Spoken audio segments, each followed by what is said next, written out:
दोस्तों, करप्शन एक ऐसा वायरस है जो ना कंप्यूटर में मिलता है और ना ब्लड टेस्ट में। ये सिर्फ पावर मिलने के बाद एक्टिवेट होता है। किसी ने सही कहा है, power corrupts and absolute power corrupts absolutely. लेकिन सवाल ये है, क्या हर सरकारी अधिकारी भ्रष्ट होता है या सिस्टम ही करप्ट है? यही समझने के लिए आज हम पढ़ेंगे प्रिवेंशन ऑफ करप्शन एक्ट 1988, वो कानून जो पब्लिक सर्वेंट को सर्व द पब्लिक की याद दिलाता है, ना कि लूट द पब्लिक की। देखिए दोस्तों, आज करप्शन सिर्फ ब्राइब लेने तक सीमित नहीं है। ये फाइलों में डिले से लेकर टेंडर में फेवर देने, पोस्ट में मैनिपुलेशन तक फैल चुका है। इसीलिए लेजिस्लेचर ने सोचा अब पीनल सेक्शन से ज्यादा टारगेटेड और स्ट्रिक्टर लॉ चाहिए, और तब आया प्रिवेंशन ऑफ करप्शन एक्ट 1988, जो 1947 वाले पुराने एक्ट को रिप्लेस करता है। और इंटरेस्टिंग बात यह है कि अब सिर्फ ब्राइब लेना ही नहीं, ब्राइब देना, इन्फ्लुएंस करना या ब्राइब के बदले फेवर मांगना, सबको लॉ ने कवर कर लिया है। इस एक्ट की खासियत ये है कि ये केवल सजा देने वाला लॉ नहीं है, बल्कि एक सिस्टम प्रोटेक्टर लॉ है। इसमें हर शब्द public duty, undue advantage, known source of income बहुत सोच समझ कर लिखा गया है। और यहीं से शुरू होती है हमारी जर्नी, सेक्शन 1 से लेकर सेक्शन 30 तक, जहां हर सेक्शन एक ब्रिक है जो मिलकर बनता है India's legal firewall against corruption. आने वाले लेक्चर्स में हम सिर्फ सेक्शंस पढ़ेंगे नहीं, बल्कि उनके पीछे की सोच, उनकी जुडिशियल इंटरप्रिटेशन और रियल सुप्रीम कोर्ट जजमेंट्स को सिंपल हिंदी इंग्लिश मिक्स में डिकोड करेंगे, ताकि जब आप कोर्ट में आर्ग्यू करें या बेंच पर बैठे हैं तो आपकी बात में वो लीगल पावर हो जो करप्शन को खत्म कर सके, ना कि एक्सप्लेन कर सके। देखो दोस्तों, कानून का दर्द तब समझ आता है जब ईमानदारी पर इल्जाम लगता है। ये करप्शन एक्ट सिर्फ सजा नहीं देता, ये सिस्टम को इज्जत दिलाता है। चलिए शुरू करते हैं सेक्शन 1 से सेक्शन 30 तक का सफर। एक ऐसा एक्ट जो करप्शन के खिलाफ भारत का सबसे बड़ा हथियार है, the prevention of corruption act 1988। तो सबसे पहले हम शुरुआत करेंगे हमारे सेक्शन 1 से, जो बात करता है शॉर्ट टाइटल एंड एक्सटेंट के बारे में। इसमें हम देखेंगे इसका नाम क्या है, इसका स्कोप क्या है, इसकी एप्लीकेबिलिटी क्या है। चलिए स्टार्ट करते हैं। तो यह कानून सबसे पहले डेफिनेशन में क्या बता दिया गया है, यह कानून prevention of corruption act, prevention of corruption corruption act 1988 कहलाएगा। पहली बात, इसका स्कोप कहाँ है बेटा? देखिए, पूरे भारत में लागू होगा। एक्सटेंट क्या है? पूरे भारत में, ठीक है। भारतीय नागरिकों पर विदेश में भी लागू होगा। तो इसका मतलब ये है कि इसका टेरिटोरियल ज्यूरिडिक्शन तो है ही, साथ में एक्स्ट्रा टेरिटोरियल ज्यूरिडिक्शन है। ये क्यों है? क्योंकि ये भारतीय नागरिकों पर विदेश में भी लागू होगा। तो सीधी बात क्या है बच्चों, जो हमारे बेयर एक्ट में लिखा है कि this act may be called the prevention of corruption act 1988, it extends to the whole of India and also applies to the citizens of India outside India. तो सिंपल भाषा में कहें तो इस कानून का नाम है प्रिवेंशन ऑफ करप्शन एक्ट 1988। ये पूरे भारत में लागू है और विदेश में रहने वाले भारतीय नागरिकों पर भी लागू है। अब देखो, इसका पर्पस क्या है। तो पहली चीज तो है कि किसी भी चीज को समझने के पहले उसका पर्पस तो जान लो। इसका पर्पस है कि यह बताता है कि कानून कहां तक लागू है और कौन कौन इसके दायरे में आएगा।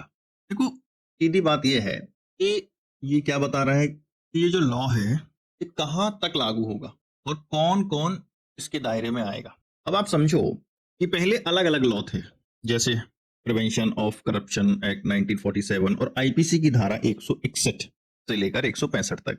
1988 में सबको एक साथ लाकर एक कॉम्प्रिहेंसिव, क्या बेटा? कॉम्प्रिहेंसिव सेंट्रल लॉ बनाया गया। सेंट्रल लॉ बनाया गया, याद रखेंगे, ये कॉम्प्रिहेंसिव सेंट्रल लॉ है ना।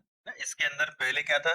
पीसी एक्ट 1947 वाला, और जो आईपीसी के सेक्शन थे 161 से 165, ठीक है। इन सबको मिलाकर एक कॉम्प्रिहेंसिव सेंट्रल लॉ बनाया गया, जिसे हम आज का पीसी एक्ट 1988 कहते हैं। अब आप एक बात याद रखें कि CBI versus A Satish Shukla, sorry A Satish Kumar है, ये 2025 का सुप्रीम कोर्ट का एक जजमेंट है। इसमें कोर्ट ने कहा कि पीसी एक्ट एक सेंट्रल लॉ है जो पूरे भारत देश में लागू होता है और सेंट्रल एम्प्लॉइज पर, है ना, सेंट्रल एम्प्लॉइज पर बिना स्टेट कंसेंट के भी लागू रहेगा। इसका मतलब जो सेंट्रल गवर्नमेंट एम्प्लॉय हैं, इनके लिए क्या स्टेट की कंसेंट जरूरी है? तो नहीं है। याद रखेंगे बच्चों, CBI versus A Satish Kumar, ये बिल्कुल ताजा फैसला आया है सुप्रीम कोर्ट का। अब ये क्यों, मान लीजिए कोई सेंट्रल गवर्नमेंट एम्प्लॉय है, भाई सेंट्रल गवर्नमेंट की ब्रांचेस तो हर जगह होती हैं।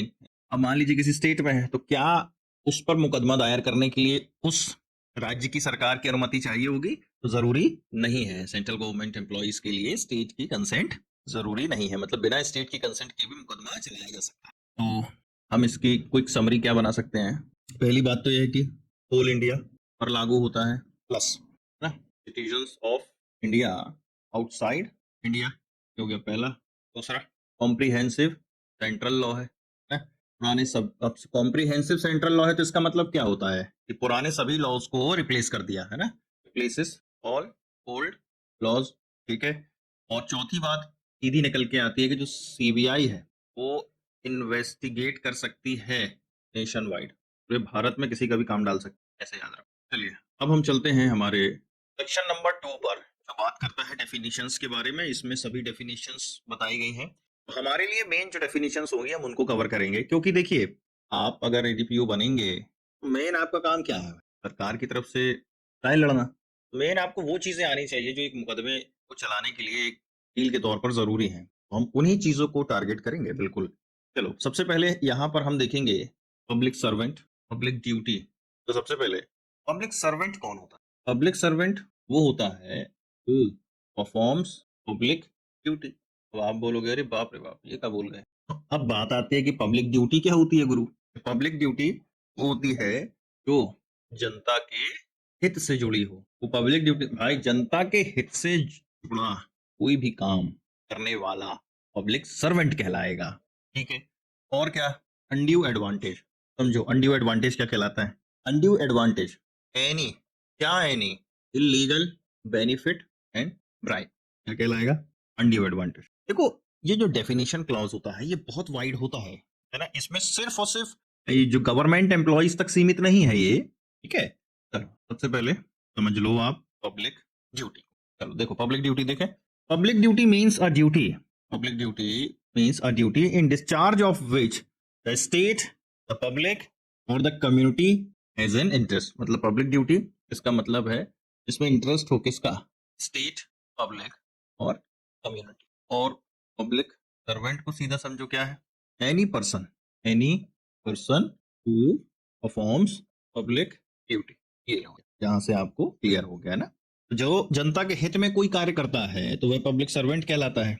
अनड्यू एडवांटेज का सीधा मतलब होता है किसी भी प्रकार की रिश्वत, गिफ्ट या फेवर जो कानूनन अनुमत नहीं है। तो मेरे दोस्तों इसका पर्पस क्या होगा? तो पर्पस है कि ये सेक्शन हमें बताता है कि कौन गिल्टी ठहराया जा सकता है और करप्शन की सीमा क्या है ना। तो डेफिनेशन को ब्रॉड रखा गया है ताकि हर वह व्यक्ति जो जनता के हित में या जनता के हित के काम में जुड़ा है वह इस कानून के दायरे में आए, पहली बात। अब आप समझो यहाँ पर जो अमन भाटिया वर्सेस स्टेट, ये है एनसीटी ऑफ दिल्ली, ये भी 2025 का मैटर है दोस्त। अब देखो इस पे साफ बोला गया, क्या बोला गया? ये केस जुड़ा था मेरे काबिल दोस्तों एक पब्लिक वेंडर से। तो जब इस पब्लिक वेंडर पे केस चला तो इसने कहा कि भैया मैं तो पब्लिक सर्वेंट हूं नहीं, मैं तो प्राइवेट आदमी हूं, तो मुझ पर तो पीसी एक्ट लगेगा नहीं। तो कोर्ट ने कहा कि पब्लिक सर्वेंट वही है जो पब्लिक ड्यूटी परफॉर्म करता है चाहे उसे गवर्नमेंट अपॉइंट करे या ना करे। याद रखो, है ना, ये बहुत कंफ्यूज होते हैं लोग। आदमी को लगता है गवर्नमेंट एम्प्लॉय है तो वही पब्लिक सर्वेंट होगा। नहीं बेटा, समझो क्या है पब्लिक सर्वेंट। कौन है? जो पब्लिक ड्यूटी परफॉर्म करता है चाहे उसे सेंट्रल गवर्नमेंट या किसी भी गवर्नमेंट ने अपॉइंट किया हो या ना किया हो। देखो state of Karnataka versus T N Sudhakar Reddy, एक और केस देखो यहाँ पर, state of Karnataka versus T N Sudhakar Reddy, ठीक है। ये भी 2025 का मैटर है। तो इसमें क्या कहा गया समझो। इसमें कहा गया कि जो प्रारंभिक जांच होती है प्रिलिमिनरी इंक्वायरी जरूरी नहीं है अगर इंफॉर्मेशन में प्राइमा फेसाई ऑफेंस दिखता है ना। प्रिलिमिनरी इंक्वायरी नॉट नेसेसरी अब if prima facie offence shows. तो यहां पर दो केस हमेशा याद रखना, 2025 का ही मैटर है, Aman Bhatia versus state NCT of Delhi. इसमें कुछ ऐसा था कि ये जो पब्लिक वेंडर था इसने 10 रुपए के स्टाम्प पे 2 रुपए की घूस लेने का इस पे आरोप लगा था। तो जब ये मुकदमा सुप्रीम कोर्ट में गया तो इसमें साफ बताया गया कि भाई तुम भी पब्लिक सर्वेंट की कैटेगरी में आओगे क्योंकि तुम पब्लिक ड्यूटी परफॉर्म कर रहे हो और उसके बदले में गवर्नमेंट से या तो रेम्यूनरेशन ले रहे हो या तुम्हें कमीशन मिल रहा हो, किसी भी तरीके का बेनिफिट अगर मिल रहा है तो you will come under public servant. दूसरा केस याद रखोगे, state of Karnataka versus T N Sudhakar Reddy. इसमें बोला गया कि प्रिलिमिनरी इंक्वायरी की जरूरत नहीं है यदि प्रथम दृष्टया लगता है कि केस बनता है, क्योंकि कई बार ये प्रिलिमिनरी इंक्वायरी का जो ये कॉन्सेप्ट है इसको यूज किया जाता था कि नहीं आपने जो जांच की है उससे पहले तो आपको प्रिलिमिनरी इंक्वायरी करनी थी, नहीं करनी थी, अननेसेसरी डिले कराया जाता था। तो हमेशा याद रखो, अब तो साफ बोला गया है कि भाई अगर ऐसे सबूत दिख रहे हैं जिससे आप भ्रष्ट दिख रहे हो तो फिर जरूरत नहीं है प्रिलिमिनरी इंक्वायरी में समय बर्बाद करने की, सीधे मुकदमा ठोकेगा आपके ऊपर। चलो तो याद रखो, पब्लिक सर्वेंट की डेफिनेशन बहुत वाइड है बेटा, है ना। अनड्यू एडवांटेज में कोई भी फेवर या बेनिफिट आता है, आपको क्या क्या याद रखना है सेक्शन 2 में कि जो पब्लिक सर्वेंट है, कभी भी पब्लिक सर्वेंट की डेफिनेशन को आप सीमित मत कर लेना। इसकी जो डेफिनेशन होती है बहुत वाइड है, ठीक है। आपको याद रखना है हमेशा अनड्यू एडवांटेज। तो अनड्यू एडवांटेज में क्या है बेटा, कोई भी फेवर, एनी फेवर या बेनिफिट किसी भी तरीके का। तीसरी बात क्या आपको याद रखनी है कि एफआईआर के लिए पीसी एक्ट के मुकदमे में प्रिलिमिनरी इंक्वायरी की जरूरत नहीं है if time of SI case दिखता है। तो हमेशा बेटा आपका focus on public interest plus misuse of power is equals to corruption. ये बात अपने भेजे में, अपने दिमाग में बिल्कुल फिट कर लो। पब्लिक इंटरेस्ट के साथ साथ अगर मिसयूज हुआ है पावर का, अभी ये मिसयूज भी समझ जाओगे, तो ये कहलाएगा करप्शन। चलिए अब हम चलते हैं हमारे चैप्टर 2 सेक्शन 3। चैप्टर 2 सेक्शन, हमने चैप्टर 1 कंप्लीट कर लिया, अब chapter 2 section 3, power to appoint special जज जो बात करेगा, empowers government to appoint special जजेस टू ट्राई करप्शन केसेस। ठीक, देखो यहां पर इस सेक्शन में जो आपको हाईलाइट करना है कि भाई ये जो अपॉइंटमेंट होगा ये कौन कर सकता है, सेंट्रल गवर्नमेंट या स्टेट गवर्नमेंट। अब आप बताओ ये अपॉइंटमेंट सेंट्रल गवर्नमेंट और स्टेट गवर्नमेंट किसका कर रही है, किसका कर रही है, एक स्पेशल जज का। तो भाई इस जज को स्पेशल जज बनने के लिए कुछ क्वालिफिकेशन भी होंगी। तो इसकी क्वालिफिकेशन है कि या तो ये एडिशनल सेशन जज बनने की काबिलियत रखता हो या सेशन जज रखने की एलिजिबिलिटी रखता हो। तो इसका जो नोटिफिकेशन होगा ये किस में होगा, ऑफिशियल गजट में। और याद रखो ये जो स्पेशल जज होगा ना, ये केवल और केवल ट्राई करेगा किसको, करप्शन रिलेटेड। तो ये आपके बेयर एक्ट में मोटा मोटा कहा गया है। अब इसको और डिटेल में समझते हैं। The central or state government may appoint as many special judges as necessary for such area or cases. A person shall not be qualified unless he is or has been a session judge or additional session judge. देखो केंद्र या राज्य सरकार special जज नियुक्त करेगी जो corruption के मामले की सुनवाई करेगी, वह सेशन जज या एडिशनल सेशन जज लेवल का होना चाहिए। देखो इसका पर्पस क्या है, सबसे पहले ये जो स्पेशल जज अपॉइंट हो रहा है इसका पर्पस है, क्यों हो रहा है सब भाई, किसी भी स्पेशल जज को अगर आप नियुक्त कर रहे हैं तो कुछ तो पर्पस सोचा होगा सरकार ने। तो ये है speedy disposal of corruption cases by creating special court. भाई आप भी जानते हो नॉर्मल कोर्ट्स में भरमार पड़ी है अलग अलग तरीके के मुकदमों की, हमने एक स्पेशल कोर्ट बना दिया, उस स्पेशल कोर्ट में एक स्पेशल जज नियुक्त कर दिया जो सिर्फ और सिर्फ करप्शन रिलेटेड केसेस को सुनने के लिए है। तो बनी बात है इसमें न्याय मिलने में आसानी होगी, जल्दी होगी। तो याद रखेंगे ये जो सेक्शन है ये एक्सक्लूसिव ज्यूरिडिक्शन देता है ना, क्या देता है, एक्सक्लूसिव ज्यूरिडिक्शन देता है स्पेशल जज को। किसको देता है, स्पेशल जज को ना, करप्शन मैटर्स में, जिससे ऑर्डिनरी कोर्ट्स पर भार कम होगा। बनी बात है।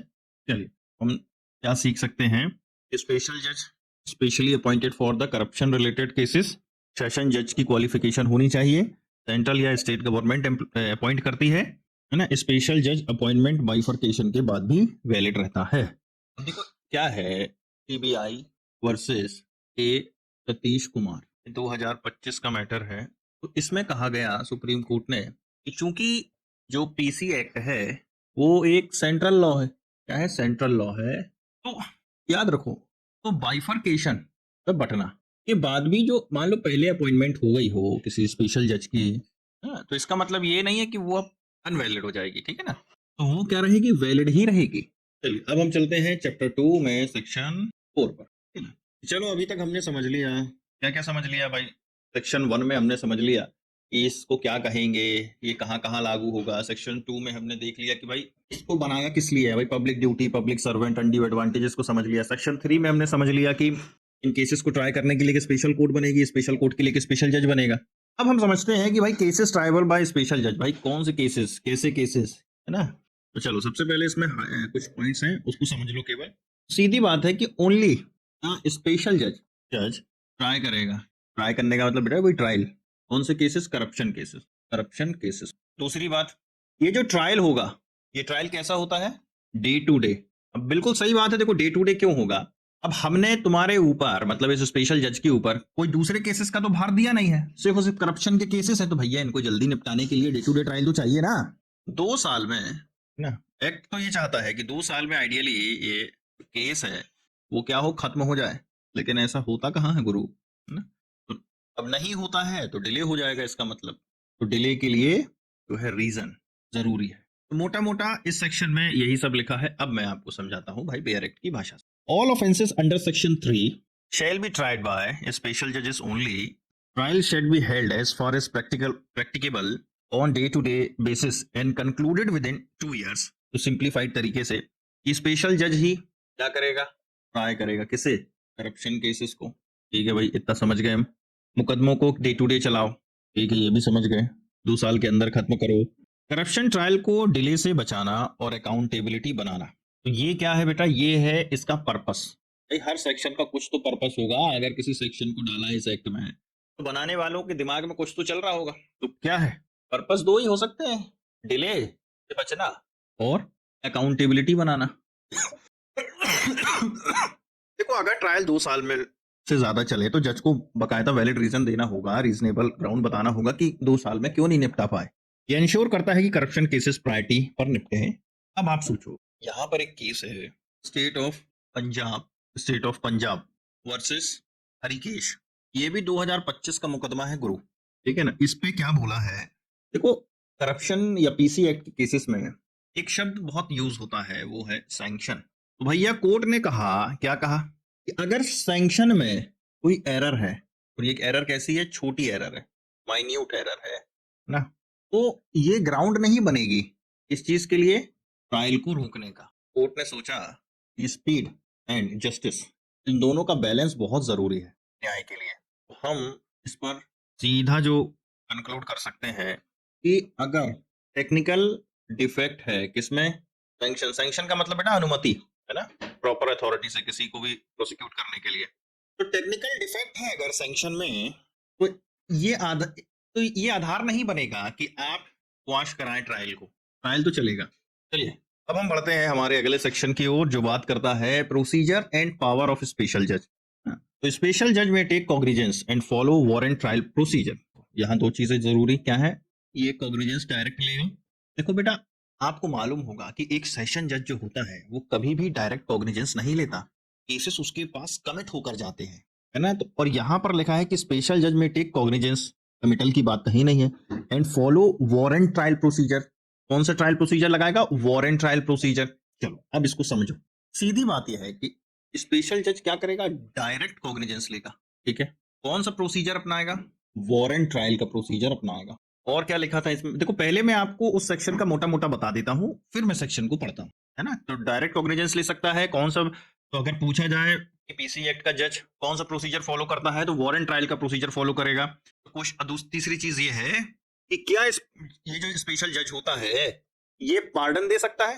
पार्डन दे सकता है? तो आप बोलोगे हाँ दे सकता है, अंडर सेक्शन 307 सीआरपीसी, है ना, क्योंकि इस जज को कैसी सेशन जज की पावर है। अब समझो बेयर एक्ट में लिखा है कि स्पेशल जज में टेक कॉग्निजेंस।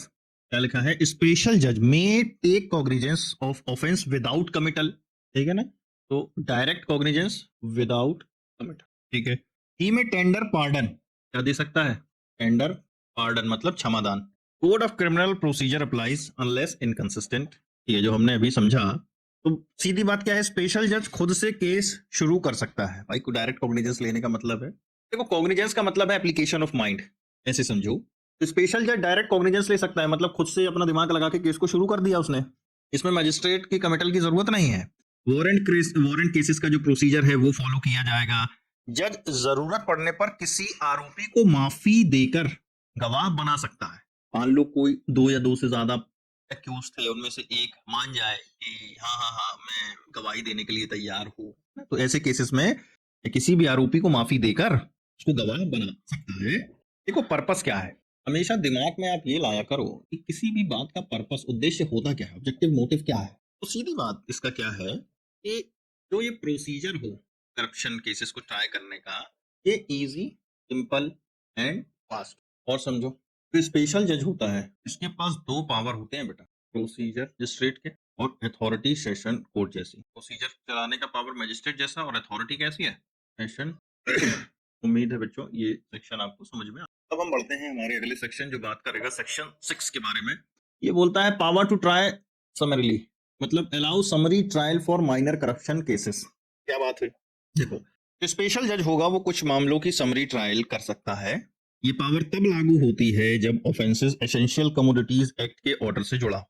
याद रखो इसको, इस स्पेशल जज जो होगा ये समरी ट्रायल कर सकता है कब, जब ऑफेंस जो है इससे रिलेटेड है एसेंशियल कमोडिटीज के ऑर्डर से जुड़ा हो जाए। अब समझो, अब अगर मान लो जज को लगता है कि सजा 1 साल से ज्यादा हो सकती है, यदि इफ जज क्या लगता है कि जो सजा है, पनिशमेंट है जो मोर देन 1 ईयर, अगर उसे ऐसा लगता है तो ये इसको क्या कर सकता है, समरी ट्रायल को कन्वर्ट कर सकता है किसमें, नॉर्मल ट्रायल में। जज है कुछ भी कर सकता है यार। अब समझो, बहुत बड़ी बात समझो अब, कि अगर पनिशमेंट समरी ट्रायल में मिली है, समरी ट्रायल में मिली है और ये पनिशमेंट 1 साल या 1 साल से कम है, सॉरी 1 मंथ या 1 मंथ से कम है, और जो फाइन है कितना है, 2000 तक का फाइन है, तो इसकी अपील जो होगी वो नहीं होगी। अब ये सड़ी सी सजा, सड़ी सी फाइन के लिए क्या अपील करोगे, है ना। लेकिन अगर सजा इससे ज्यादा है तो अपील हो सकती है गुरु। तो अपील कब नहीं होगी, अगर 1 महीने तक की सजा दी गई है और फाइन 2000 रुपया तक का है तो इसकी अपील नहीं होगी। अपील कब होगी, जब इससे बड़ी सजा होगी या इससे बड़ा फाइन होगा। तो देखो, द स्पेशल जज shall try such offences in a summary way in provisions of section 262 to 265 of CRPC shall apply, provided that sentence in summary trial less than equals to 1 year. If offenses appear serious, judge may switch to warrant trial. ये normal trial क्या है बेटा, वही warrant trial. No appeal shall lie where sentence is less than equals to 1 month plus fine less than equals to 2000 rupees.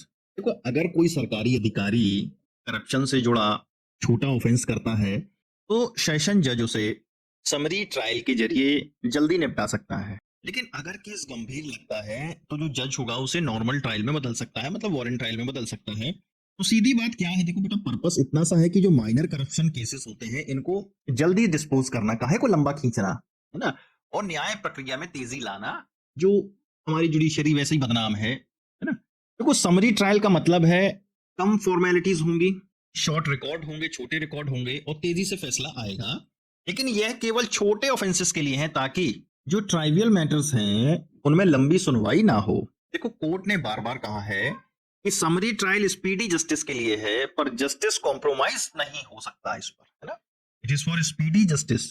अगर मामला गंभीर है तो जज को फुल फ्लेज्ड ट्रायल करना चाहिए। तो सीधी बात, छोटे ऑफेंसेस को समरी ट्रायल में निपटाने की कोशिश करो, सीरियस केस है तो वारंट ट्रायल में कन्वर्ट कर दो, सजा 1 महीने तक की हो और फाइन अगर 2000 रुपए तक का है। याद रख लो, दिमाग में क्वेश्चन अगर पेपर में आ जाए तो सजा अगर 1 महीने तक की है और अगर जुर्माना सिर्फ 2000 रुपए तक का है तो इसकी कोई अपील नहीं होगी, है ना। और इसका पर्पस क्या है इस सेक्शन का, कि भाई स्पीडी बट फेयर जस्टिस। मुझे उम्मीद है आपको सेक्शन 6 तक समझ में आ गया होगा। अगले लेक्चर में हम सेक्शन 7 से स्टार्ट करेंगे।